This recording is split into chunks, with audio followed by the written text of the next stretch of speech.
علامہ نجم الحسن کرانی صاحب نے ذکر العباس میں بھی لکھا، دیگر علماء کے حوالے سے لکھا کہ جناب عباس امام نہیں ہے مگر انہیں امامت کی صفتیں ہیں، امامت کی صفتیں ہیں۔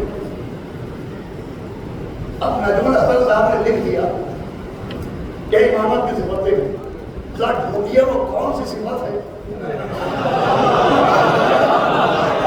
جس کی بنیاد پر لکھا کہ وہ امام نہیں ہے؟ اگر امامت کی صفتیں آئے، چھٹے امام کی حدیث گواہی دے رہی ہے کہ امامت کی پہلی صفت اب ہونا، گواہی دے رہا ہے اشہد ان محمدًا عبدہ و رسولہ، تو یہ عبد ہونا صفت امامت ہے۔ اسی لیے جب جناب عباس کی زیارت نہیں کرتی ہے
معصوم نہیں ہوتا.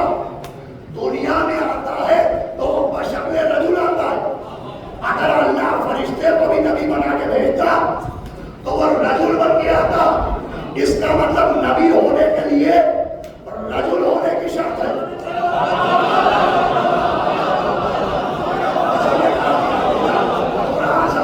نبی وہی ہوگا جو رجل ہوگا. نبی وہی ہوگا جو مرد ہوگا. جواب دیجیے, نبی وہی ہوگا جو مرد ہوگا. جو مرد کا جانشین کون ہوگا؟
مولا علی کے گھر کے سامنے بیت الشرف کے سامنے انہوں نے علم لگا دیا کہ شیعوں کے ساتھ غیر شیعہ میں بھی لکھا ہے.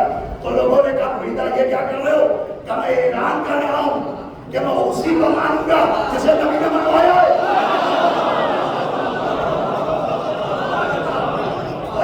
میرا کام سمجھنا آپ کا کام ہے. عالم کی پہچان ہے کہ علی خلیفہ بلا فصل ہے. عالم کی پہچان ہے کہ علی خلیفہ رسول ہے. عالم پہچان ہے کہ علی خلیفہ رسول ہے. عالم پہچان ہے کہ علی خلیفہ رسول ہے. یہ ممبر کس سے منسوب ہے؟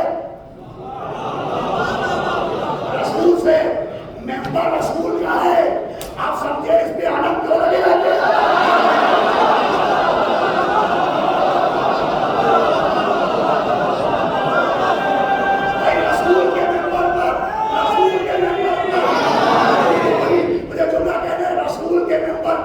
یہ عالم صرف بیٹے کے علمدار ہونے کی دلیل نہیں ہے. باپ کے خلاف اللہ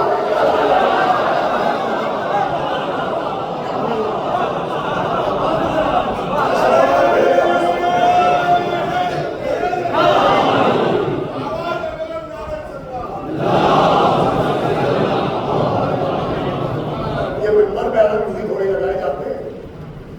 ممبر رسول کا ہے اور قدم جہاں مولا عباس کے رفتاری وفاداری کا اعلان ہے. بھائی مولا علی کے خلیفہ ہے خلافت ہونے کا بھی اعلان. سنیے بس حاصل ہو گئی منزل کہ وضاحت کوئی ایسا امامت اور خلافت خلافت کا مرحلہ نہیں جس کو واضح نہ کیا گیا. فتح مکہ ہوئی, نبی مکے گئے, کوئی شکایت ہوئی. علامہ مجلسی نے لکھا سنیے گا کہ جب نبی مکے سے واپس آنے لگے مدینے تو ایک 18 برس کا نوجوان تھا. نبی نے اعلان کیا کہ دیکھو میں تو مکے تو جا رہا ہوں, اگر میری شریعت معلوم کرنا ہو تو تم اس لڑکے سے معلوم کر دینا. نبی نے ایک 18 برس کے کم سے نوجوان کو امیر مکہ بنایا. وہ کہا تم اس سے شریعت ہماری معلوم کرنا. وہ یہ کہنے کے بعد نبی نے کہا دیکھو اس بات کو غور سے سنو, اسے بچہ کہہ کے چھوڑنا نہیں. شاید آپ کی سماعت میں ادھر نبی نے کہا کمسری کا بہانہ نہ بنانا, اسے بچہ کہہ کے چھوڑنا نہیں, اسے کمسن کہہ کے منہ نہ موڑنا. نبی کا اگلا جملہ سنیے گا. نبی نے کہا سنو بزرگی سن کی وجہ سے نہیں ہوتی. سنیے گا نبی نے فرمایا بزرگی کا معیار سن نہیں ہے, بزرگی کا معیار فضل ہے, بزرگی کا معیار فضائل ہے. نبی نے سمجھایا سمجھو بزرگ کسے کہتے ہیں؟ چھوڑیاں بوڑھا ہونے کی پہچان نہیں ہے, جھکی کمر بزرگ ہونے کی پہچان نہیں ہے, ہاتھوں کا لاشا بزرگ ہونے کی پہچان نہیں ہے, گر گر کے اٹھنا بزرگ ہونے کی پہچان نہیں ہے. بزرگ ہونے کی پہچان ہے فضل. اسی فضل سے فضائل بنے ہیں. نبی نے فرمایا بزرگ وہ ہوتا ہے جس کے پاس فضل ہو. بزرگ وہ ہوتا ہے جس کے پاس, ارے خدا کے لیے جملے میں میرا ساتھ دیجیے گا, بزرگ وہ ہوتا ہے جو صاحب فضل ہوتا ہے. ارے اس سے بڑی دلیل ولایت جناب امیر کیا ہوگی بھائی؟ اگر اس روح سے دیکھا جائے تو بزرگی میں بھی علی سے بڑا کوئی بزرگ نہیں. اس لیے کہ صاحب فضل ہونا اور ہے اور گود میں ابو الفضل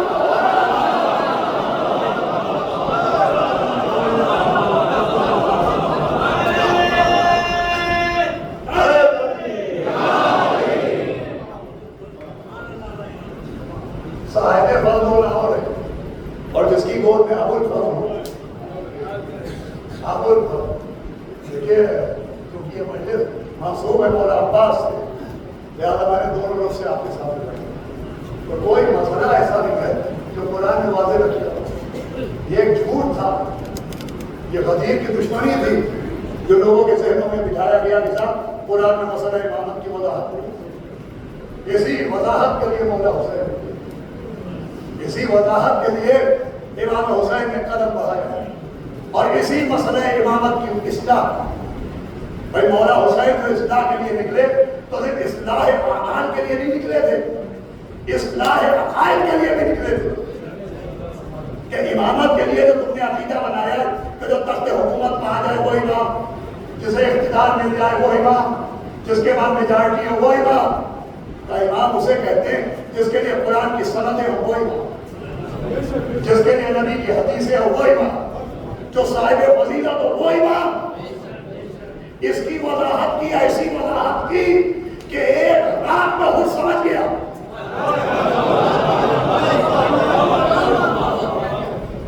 اسی وضاحت کی وجہ سے تو حضور علیہ السلام نے ایسا مسئلہ امامت کو واضح کیا، ایسا عقیدہ امامت کی اصلاح کی کہ غور سے علیہ السلام کو میں نے کل ہی شاید جناب حضور کے مسائل کے کچھ اقتباسات آپ کی خدمت میں بیان کیے تو تمام پھر ایک دن میں مولا حسین نے کہ دیکھو بزرگی بھی اگر معیار ہے تو بزرگ وہ ہوتا ہے جو صاحب فضل، ہمارے پاس تو ابو الفضل جس کا علمدار ابو الفضل ہو، ایسا ابو الفضل، ایسا ابو الفضل کہ یوں عادتاً فطرتاً خون کی طہارتاً ہم گرے یا علی مدد، فوقن لگی یا علی مدد، بیمار ہوئے یا علی مدد، لیکن جب کوئی بہت بڑی مصیبت آئے تو مولا علی کو بعد میں پکارتے یا حضرت عباس عزیز و آخر ابھی شبیہ تعبود برآمد ہوگی، انجمن شمشیر عباسی نوحانی اور سینہ زری کرے، ماتم میں کوئی کمی نہ چھوڑیے، ماتم میں کوئی کسر نہ چھوڑیے، اس لیے کہ اس کا ماتم ہے جس کے دونوں ہاتھ سکینہ پر اس کا ماتم ہے کہ احسان دلے اے کرے اللہ اے قوت تسخیر شہ اللہ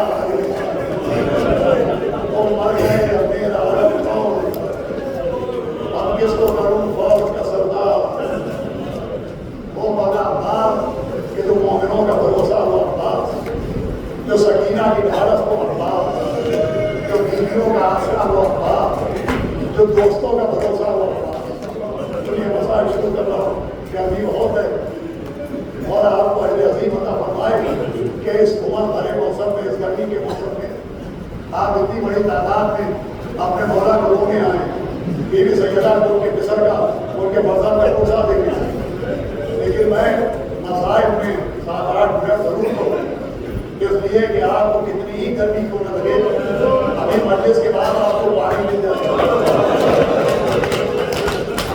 دیکھیے کہیں مابعدوں میں سیدہ کی گود کو سکینہ سے رونے کے بعد پانی نہیں ملا، لیکن نمازیں پڑھے، لیکن نمازیں وہ دوبارے چھنے گئے اور عباس کا مطلب تو عباس جو سب کا بھروسہ، اتنا بھروسہ کہ مولا عباس کے ایک بچپن کے دوست تھے جناب ابراہیم ابن مالک اشتر، جیسے جناب حبیب ابن مطلب اور مولا حسین بچپن کے دوست تھے، ویسے ہی جناب ابراہیم ابن مالک اشتر جناب مالک اشتر کے بیٹے مولا عباس کے بچپن کے دوست تھے، جن کے بغیر جناب مختار کی تحریک پائے تکمیل تک نہیں پہنچی۔ لکھا ہے کہ جب جناب مختار خون حسین علیہ السلام کا انتقام لے چکے تو جناب ابراہیم ابن مالک اشتر اور سن لیجیے گا انشاءاللہ جب یاد آئے گا آپ کی آنکھوں میں آنسو آئے، کربلا پہنچے۔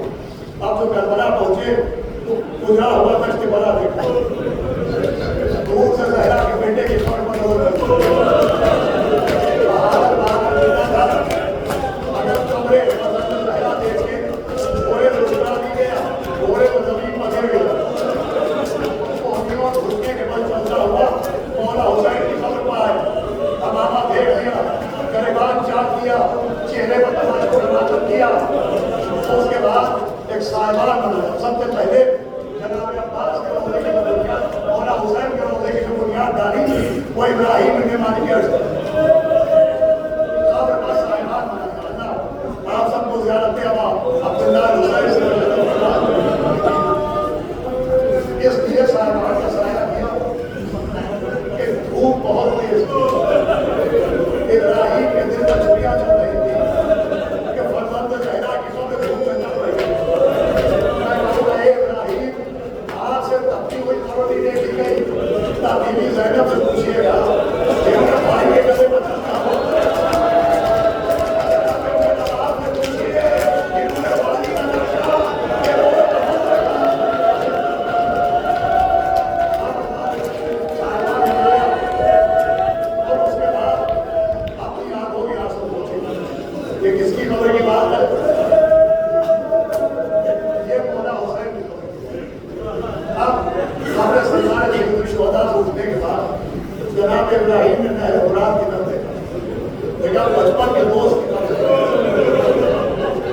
دکھائے وہ پہاڑوں دکھائے وہ سب کو لے کے ابراہیم رونے لگے روئے نہیں چیخے نہیں چلائے نہیں چہرہ سر تھا لوٹے میں اپنے عباس پائے اور مٹی کو اپنے ہاتھ میں ایسے پائے جیسے جناب عباس کی طرح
بیوی زینب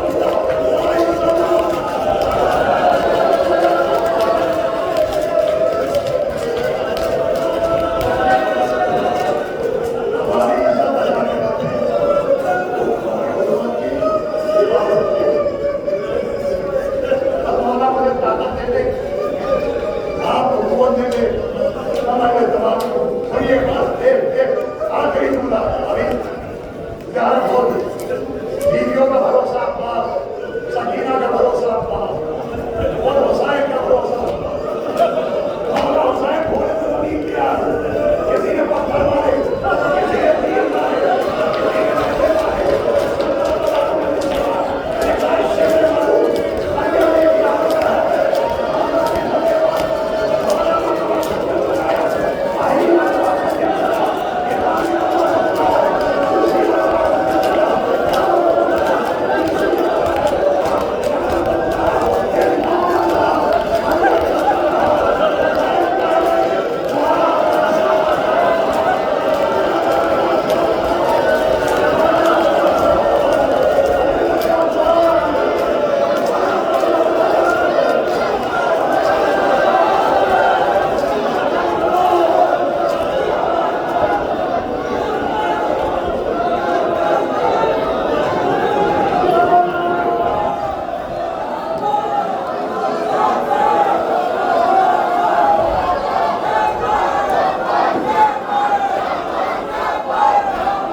Why?